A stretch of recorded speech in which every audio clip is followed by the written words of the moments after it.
Alors, on se retrouve pour la partie 2 de la vidéo de présentation du ML350 Gen 11. La partie 1, c'était une présentation, on va dire, plutôt commerciale, plutôt orientée explication, et puis tout simplement pour vous énumérer toutes les nouveautés qu'on avait par rapport à la Gen 10.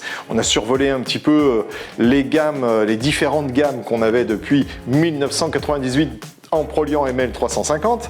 Là, aujourd'hui, c'est l'intégration que je vous propose dans cette vidéo.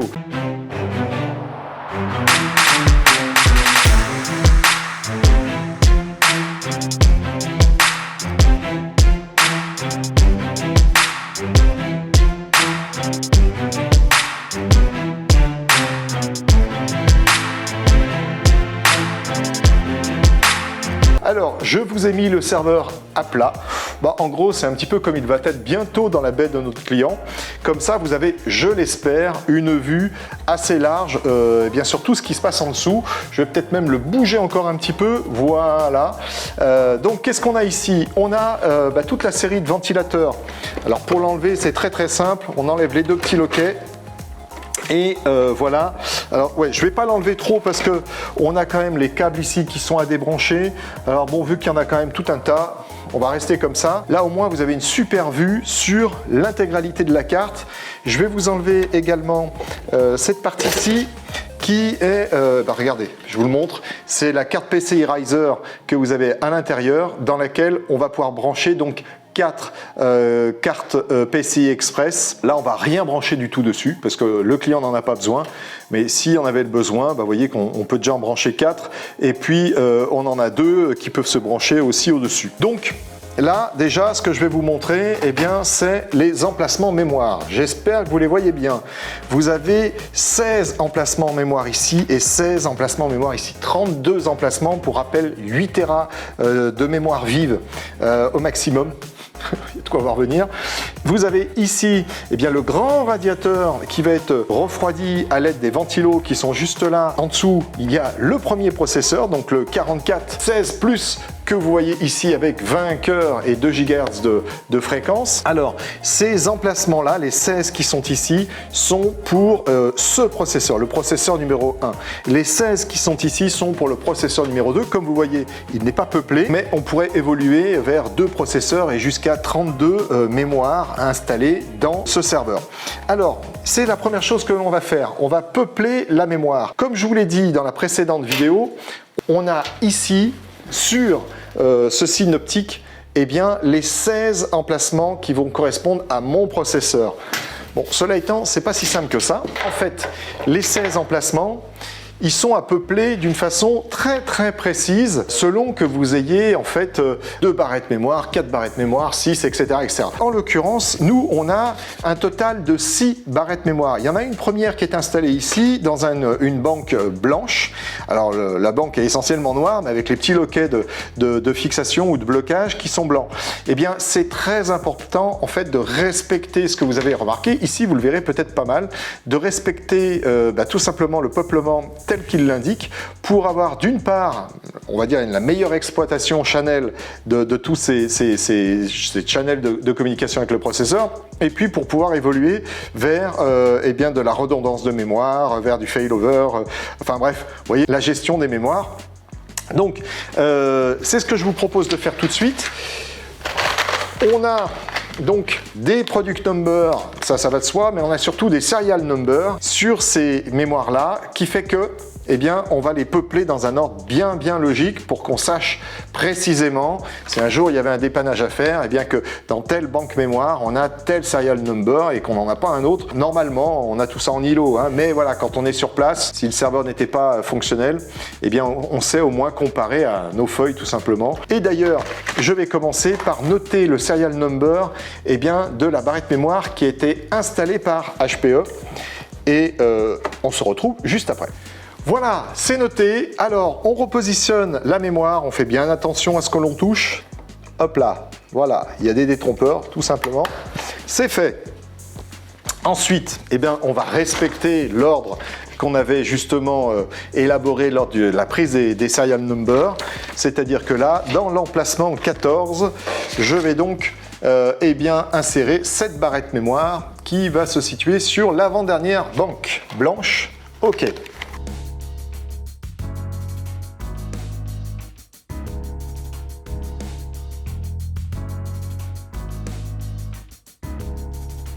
Très bien, alors on continue, donc après c'est la 5, alors la 5, la 5, la 5.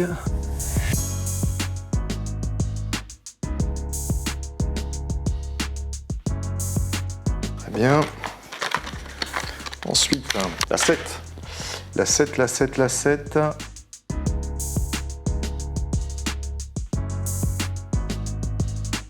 Très bien, la 3.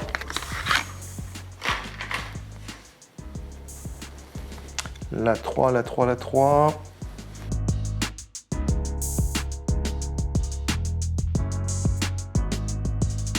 Et bien donc, nous allons installer la dernière barrette mémoire. Je ne vous garantis pas que ça soit agréable au niveau du micro, là, ce que je suis en train de vous faire.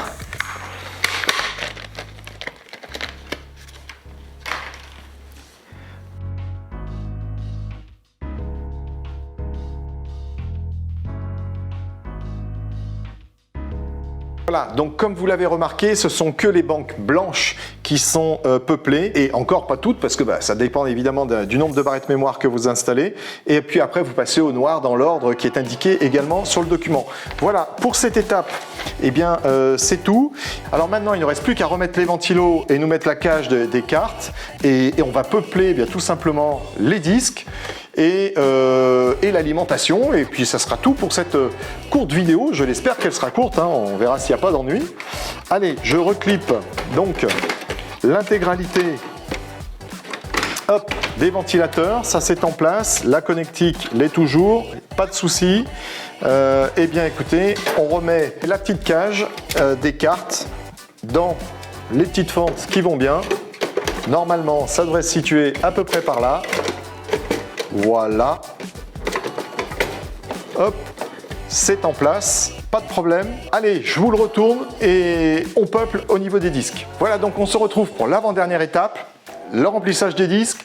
On fait juste après l'alimentation et puis ça sera terminé pour cette petite phase d'intégration. Nous après, il va falloir installer l'hyperviseur, donc il a en l'occurrence sera un hyperviseur Windows, donc Hyper-V, et puis il va s'installer après tout un ensemble de machines virtuelles. Bon, beaucoup encore de travail avant d'aller livrer chez notre client, mais voilà, là on souhaitait vous faire vivre un petit peu en même temps que nous l'intégration dans ce nouveau Gen 11. Allez, c'est parti, je mets les disques. Alors on ouvre le petit bezel de protection. Le peuplement commence par la gauche, donc 1, 2, 3, 4, 5, 6. Moi j'en ai 6 à installer, donc on va tout de suite supprimer tous les petits, enlever tout de suite les petits capots. Voilà. Et on va commencer par le premier disque. On les a tous numérotés là encore une fois pour savoir qui est où. Et il me manque le cutter, le voilà. Donc comme vous le voyez ici, c'est au format SAS au niveau de sa connectique. Et puis on a un petit loquet, clac, on appuie dessus, ça s'ouvre, on l'insère et c'est parti, on les installe tous derrière. Donc là, c'est un disque de 3,84 Tera. Il y en a 4 comme ceci. Donc ça nous fait déjà une jolie surface de stockage. Alors c'est pas du tout le maximum, mais c'est déjà plutôt sympathique quand même.